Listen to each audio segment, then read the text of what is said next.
KHOU 11 weather team. We are tracking the tropics. We have some activity going on across the Atlantic basin. We have Hurricane Erin.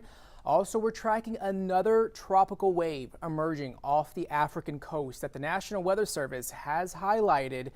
There is another little disturbance just off the East Coast U.S. that has a 10% chance of development. More than likely, that's not going to form into anything. That is actually quite lower as of the 10 a.m. advisory than what we saw earlier. We had 20% earlier today. However, it's the next wave that's on the way that's off the African coast that has a 20% chance of development. This is something that we're going to have to keep an eye on pretty closely in the coming days because models are hinting that this could very well take a similar path to Erin. And it's also getting closer towards the peak of hurricane season as that wave makes its long track across the Atlantic Ocean. So models taking it just north of South America and then eventually back into the Caribbean islands. But as we look at the developmental areas and the steering currents that are currently in place right now, we have a large high that's currently over the Atlantic. We have a high that's over the continual U.S. And you're able to see that Erin is taking the path of least resistance and being swung out towards the northeast. But that new area that we're going to have to watch likely could take a more of a similar path as we head into the next few days. And so something to keep an eye on. And when it comes to the developmental areas during the months of August and September, we usually see them take a more of a northerly track across the Atlantic. It's how far south the system becomes organized. So if it's further south of the Leeward Islands, that's where we could see it become a threat to the Gulf as we head into the end of the month and into September. So Erin, right now, still a major hurricane, currently Category 3 status with 125-mile-an-hour winds, moving west-northwest at 13 miles an hour. You're able to see those rain bands moving across Puerto Rico and the northern Leeward Islands. It's moving west-northwest at 13 miles an hour, so pretty slow as it comes in contact in the close proximity to those land masses. But as we look at the forecasted track, the National Hurricane Center does expect this to strengthen once again into a Category 4 hurricane within the next 24 to 48 hours. And eventually, once it moves off to cooler waters, it's going to eventually weaken, eventually into a Category 2 hurricane. But the good news in all of this is that this is going to remain offshore over open water, but it is going to bring some high rip current risk. All weather models in agreement that this very well is going to remain over open water. I think we're going to see some high wave impacts for the island of Bermuda as we head into the next 48 hours. But as we look at the wave height forecast, you're able to see the waves closer to the storm, those orange and red colors, up to 25 to 30 foot waves out in the open sea. And areas that are up and down the Caribbean, even the Bahamas, could see between maybe 4 to 6 foot high waves. But it's once that storm emerges off the coast of the East Coast U.S., it could deal with between 6 to 8 foot waves from the Carolinas all the way down to Savannah, Georgia. So expecting that system to bring some high surf, dangerous rip currents as we head into the next 48 hours across the Atlantic Ocean, especially for the continual U.S. So looking at the peak of hurricane season, right now we're around getting closer towards mid-August. The peak date is September 10th. And if we do get another named storm, it will be Fernand.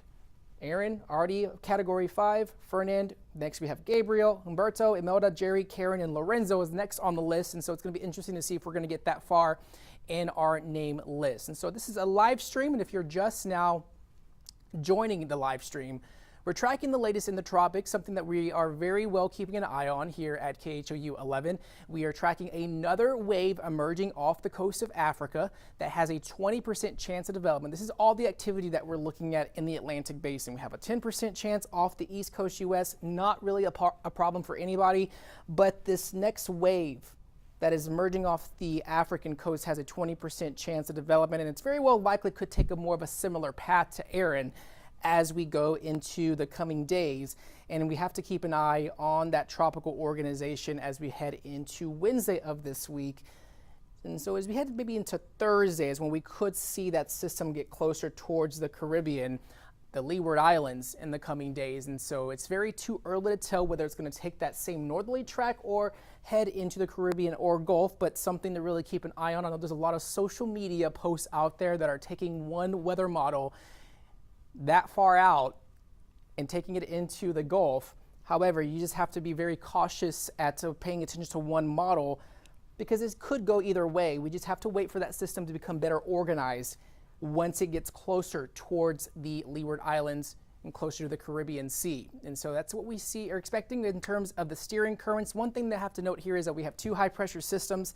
This high that's currently over the south central U.S., that's going to start breaking down within the coming days. And so that very well could play a role at any system that does form, any additional systems that form, but Erin is going to be taking the path of least resistance and being swung out over open sea into the open Atlantic. It's just going to be a fish storm, as they call it, because it's not going to make any major impacts to any land masses. The only thing that we're going to have to pay attention to is the wave heights with the storms and the dangerously high rip current risk. So Erin moves north. The next area to watch just off the African coast, and it very well could swing southerly, as during this time of year we usually see that more of a northerly track over the Atlantic, or anything that does become organized closer to South America will take that southerly track into the Gulf as we head into the peak of hurricane season. And so Erin, once again, still a major hurricane,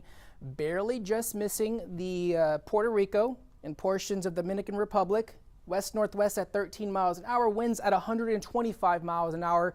The latest forecast track from the National Hurricane Center does have this storm once again increasing back into a Category 4 hurricane within the next 48 hours. Likely we could see a Category 4 storm once again on Monday, as it's going to have that eye wall replacement cycle that usually happens. So we're seeing some slight weakening, but once that eye wall replacement cycle occurs, we could see it become strong once again as we go into the next 2 to 3 days, but still remaining over open water, not posing a risk to any land masses. But it's just an important reminder of how powerful storms could get during this time of year when we get closer to the peak of hurricane season. And so the wave heights still rather dangerous, not really posing a threat to the Gulf, but closer to the center of the storm. You get 25 to 30 foot waves. I wouldn't be surprised if you actually get 35 to 40 foot waves closer to the storm. But then areas along the East Coast U.S. could likely be looking at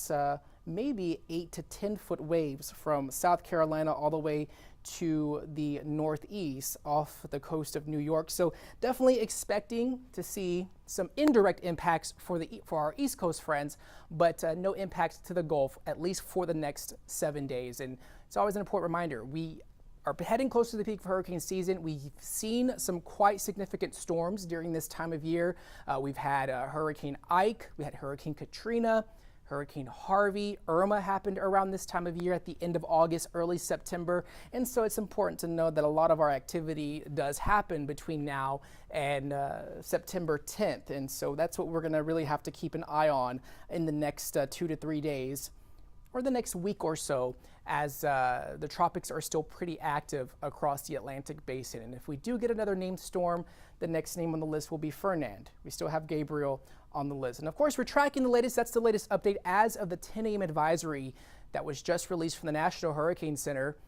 Tracking Erin, not posing a threat to land, but it's another wave that is emerging off the coast of Africa that could take a similar path. So something that we're watching pretty closely, and we won't really see impacts from that at least until 8 to 10 days out from now. And so not that that's going to be heading towards the Gulf, but we really have to keep an eye on it in terms of whether it takes that northerly track or that southerly track that could take it into the Gulf or the Caribbean Sea in the next few days. And so we're tracking the latest, and we are bringing you the latest updates here at KHOU 11. And you can find the latest updates as well as extended forecasts on KHOU 11 Plus and on the KHOU 11 app. Again, I'm meteorologist Chris Ramirez with your morning 10 a.m. Tropics Update.